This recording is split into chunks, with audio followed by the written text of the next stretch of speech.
नारद जी हिमालय की ओर जा रहे हैं संकल्प लेकर, अब क्या करूं।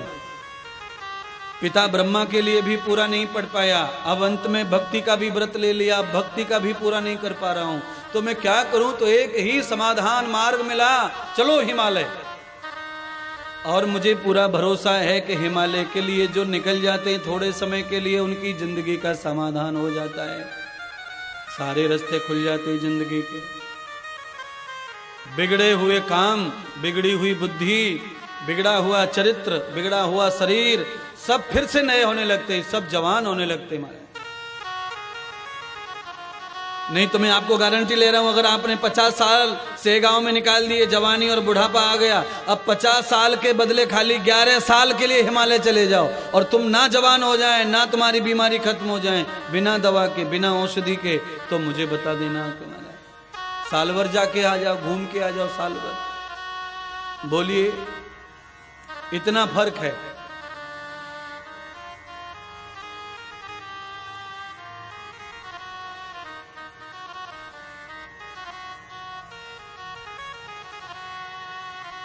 नारद जी यात्रा कर रहे हैं बद्रीनाथ की, केदारनाथ की।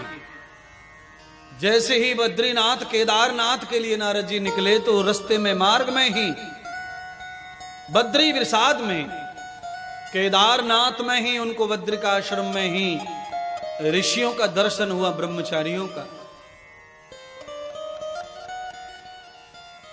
सनातन आदि जो ऋषि हैं, 4 भ्राता, भगवान विष्णु के मानस पुत्र हैं, अखंड ब्रह्मचारी। नारद जी को देखकर मार्ग में प्रणाम करते हुए स्वागत किया और नारद जी को आश्रम आने के लिए प्रार्थना किया, आमंत्रण किया। हे नारद जी,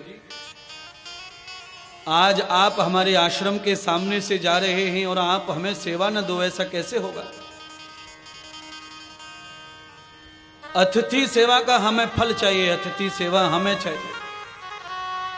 आप धर्मात्मा हैं, विद्वान हैं, योगी हैं।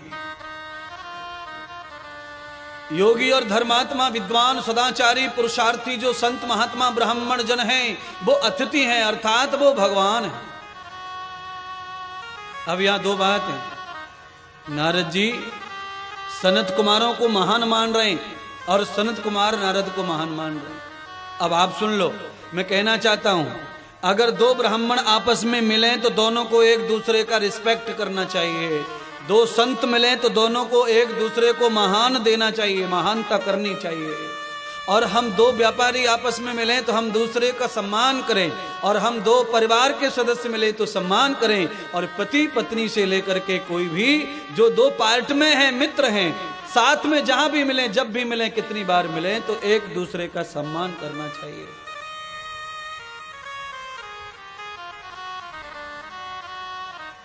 पर नारद जी का कर्तव्य है, नारद जी जिसको भी मिलते हैं उसका सम्मान करते हैं, और जो दूसरों को सम्मान प्रदान करते हैं उनका हर जगह सम्मान होता है।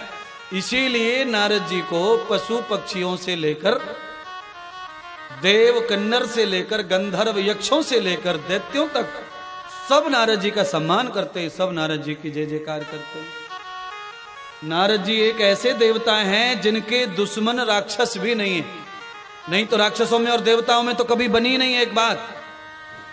पर नारद जी सारे दैत्यों को चलते हैं, यक्ष गंधर्व किन्नर आदि को भी चलते हैं नारद जी। क्यों? नारद जी सबका सम्मान करते हैं, और जो सब में ब्रह्म का रूप देखते हैं उनका सम्मान अपने आप ही होता रहता है।